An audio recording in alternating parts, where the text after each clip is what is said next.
Arthritis या संधि रोग या वात रोग, हम इसको कुछ भी नाम दे लें, लेकिन जो ये प्रॉब्लम होती है ये अक्सर आजकल लोगों में पाई जा रही है। तो इसके बहुत सारे कारण हो सकते हैं। जनरली जब हम देखते हैं कि जब दो हड्डियों के बीच में जो गैप होता है, यानी जब हमारी दो हड्डियां ऐसे जुड़ती हैं तो उसके बीच में जो एक गैप बना होता है, इसमें दो तरीके की चीज़ें पाई जाती हैं।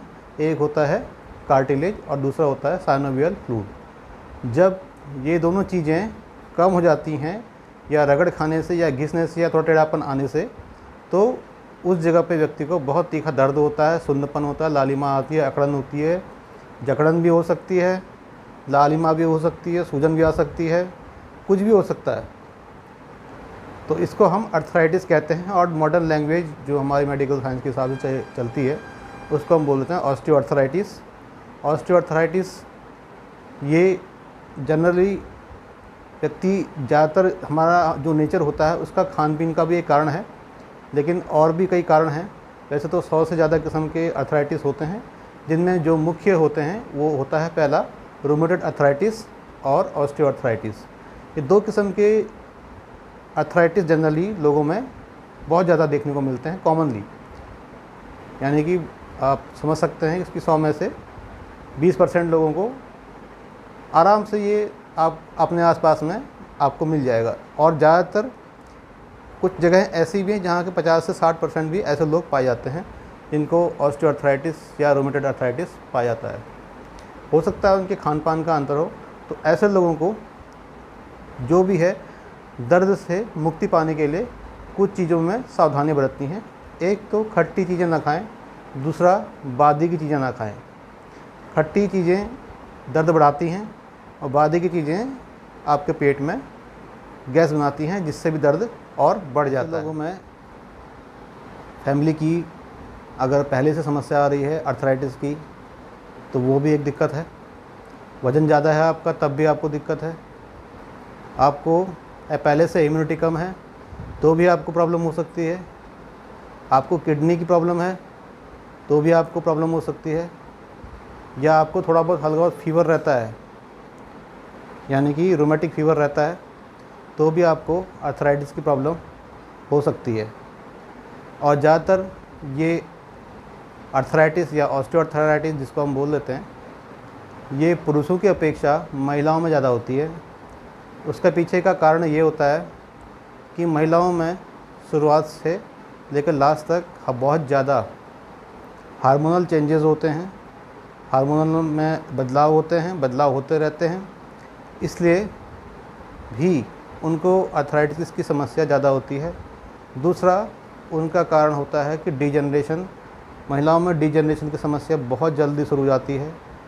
30 प्लस समझ लीजिए, इनकी उम्र 30 या 30 से ज़्यादा है, आजकल थोड़ा और कम हो गया है।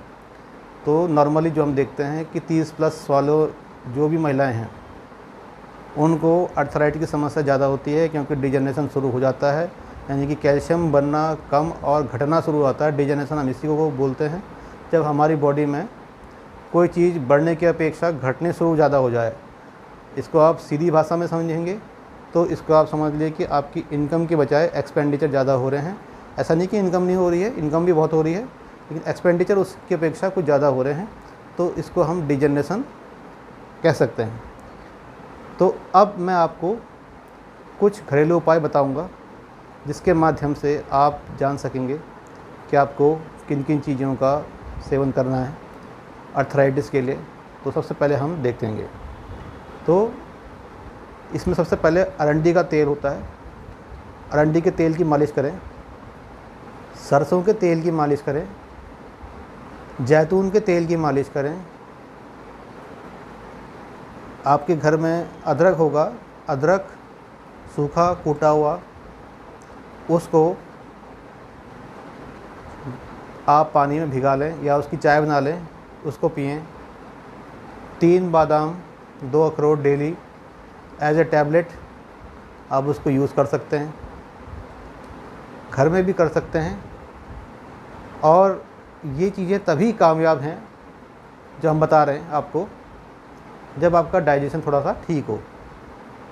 क्योंकि अगर आपका पेट ठीक नहीं है, जो मैंने आपको ये खाने पीने या लगाने की चीज़ जो है आपकी स्किन तक ही काम करेगी, उसके अंदर काम नहीं करेगी। लेकिन जो खाने पीने की चीज़ हम बता रहे हैं आपको, ये तभी चीज़ें आपको काम करेंगी जब आपका पेट ठीक होगा। और पेट ठीक होना इसका मतलब ये नहीं है कि आपका पेट का मोशन साफ़ हो गया, आप दिन में 3 से 4 बार जा रहे हैं, आप इसको पेट साफ नहीं कह सकते। आपका यानी कि आपका मोशन का शेप कैसा है, क्या वो मोशन का शेप अपने शेप में है, बिखरा हुआ है, या फटा हुआ है, या उसमें म्यूकस आता है। म्यूकस बोले तो इसमें हम कह सकते हैं झागनुमा आँव, जिसे हम कह देते हैं, आँव आ रहा है मोटी भाषा में। तो वो चीज़ें भी इसमें शामिल हैं। अगर आपका पेट ठीक नहीं है तो आप उसके लिए न्यूरोथेरेपी को अपना सकते हैं। उसके लिए यहाँ आ सकते हैं, यहाँ विजिट कर सकते हैं। आपको कुछ छोटी न्यूरोथेरेपी की छोटी सी टिप्स मैं आपको देना चाहूँगा इसमें। आप क्या कर सकते हैं घर बैठ के भी, ताकि आपको थोड़ा बहुत राहत तो मिल ही जाए। आपको सबसे पहले जितने भी आपके जॉइंट्स हैं, कहीं पे भी, मान लीजिए ये जॉइंट्स है हमारा, चाहे ये हमारा घुटना है, चाहे हमारा एल्बो है, तो हमारा ये एल्बो है, इसको हम हल्की हल्की मसाज देंगे इस तरीके से। ऐसे ऐसे नहीं करना, ऐसे ऐसे भी नहीं करना, इसको ऐसे ऐसे मसाज देंगे, हल्की हल्की मसाज देंगे। सारे जॉइंट्स को ऐसे ऐसे करेंगे, इस प्रकार से सारे जॉइंट्स। मान लो हमारे इसमें दर्द है, इस प्रकार से हम सब सारे जॉइंट्स में हमारे इस टाइप से करेंगे, सारे जॉइंट्स को हिलाएंगे। इस तरीके से हमने जो सारे जॉइंट्स को हिलाया और फिर हमने क्या करना है, नाक से सांस अंदर खींचनी है और ज़ोर से बाहर मुंह खोल के फेंक रही है।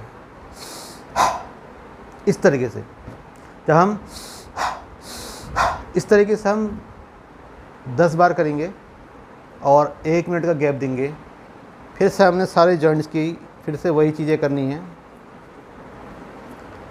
जैसे हमने आपको पहले बताया।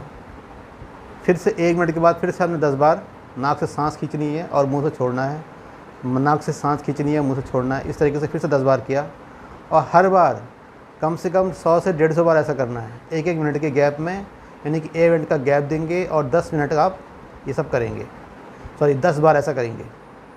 जब इतनी बार इसको लगातार इस तरीके से करते जाएंगे तो आप देखेंगे कि आपको फ़र्क आना शुरू हो गया है। हाँ, हो सकता है कभी कभार लेट होता है फ़र्क, आदमी 10-15 दिन 20 दिन ऐसे करता है, बोला कुछ नहीं हो रहा है, अरे कुछ नहीं है, बेकार की बातें हैं। लेकिन क्या होता है कि समस्या जितनी पुरानी होगी उतना ही समय लगेगा। अगर आपको 10 साल से ये समस्या है तो कम से कम 2 साल तो आपको एक ही करना पड़ेगा। अगर आपको साल भर से समस्या है तो 1-2 महीने तो आपको करना ही पड़ेगा। अगर आपको 20 साल से समस्या है तो आपको 2-3 साल 4 साल रेगुलर करेंगे तभी आप मुक्ति पाएंगे। अगर आप सोच रहे हैं कि फटक से दवाई खा के पेन छुड़ाएंगे तो दवाई में आपको स्टेरॉइड दी जाएंगी, स्टेरॉइड से आपको दर्द तो होगा लेकिन महसूस नहीं हो पाएगा। तो मेडिसिन की साइड इफ़ेक्ट से बचाने वाली थेरेपी, न्यूरोथेरेपी अपने आप में बहुत बड़ी कामयाब पद्धति है, बहुत अच्छी चीज़ है, हमने खुद महसूस किया है और सभी लोग महसूस करते हैं। हाँ, थोड़ा सा जिनको धैर्य नहीं होता उनको थोड़ा सा कम महसूस होता है, वो 15-20 दिन के बाद ही बोलने लग जाते हैं हमें तो कुछ हो ही नहीं रहा, क्योंकि उनकी समस्या भी बहुत पुरानी होगी, इसलिए उनको असर थोड़ा लेट आएगा। 2-4 महीने में, 4-5 महीने में फ़र्क आना शुरू हो जाएगा उनको। ऐसा नहीं कि फ़र्क नहीं आएगा, फ़र्क आएगा और बहुत अच्छा आएगा, लेकिन समय ज़रूर ले लेगा। इसलिए अगर वो धैर्य के साथ न्यूरोथेरेपी का ट्रीटमेंट लेंगे तो उनके लिए बहुत ही अच्छे परिणाम हैं, बहुत अच्छे कामयाब परिणाम हैं। अगर उनको बिल्कुल भी धैर्य नहीं है तो न्यूरोथेरेपी क्या, दुनिया की कोई भी थेरेपी उनको राहत नहीं दे सकती। तो आशा करता हूँ मेरी दी हुई जानकारी आपको पसंद आई होगी, आपको अच्छी लगी होगी। अगर अच्छी लगे तो लाइक, सब्सक्राइब और शेयर ज़रूर करें, मैक्सिमम लोगों तक पहुँचाएँ। और ऐसे लोग जिनको अपने इलाके में एक फ्री कैंप करना है वो मुझसे संपर्क भी कर सकते हैं, मेरा टाइम ले सकते हैं। हम बिल्कुल अपनी तरफ से फ्री कैम्प करेंगे। हमें बस कुछ एक इंस्ट्रूमेंट की ज़रूरत पड़ेगी, जैसे छोटे से किसी 2-4 पिलो की ज़रूरत पड़ेगी, कुछ कुर्सियों की ज़रूरत पड़ेगी, कुछ स्टैंडों की ज़रूरत पड़ सकती है। बस इतना ही आइटम हमें चाहिए, हो सकता है इनकी भी ज़रूरत ना पड़े। तो जिनको भी अपने उसमें अपने इलाके में या अपने हॉस्पिटल में या अपने लोकेलिटी में या अपने अपार्टमेंट्स में कहीं पे भी फ्री कैम्प करवाना है तो वो हमसे संपर्क कर सकते हैं।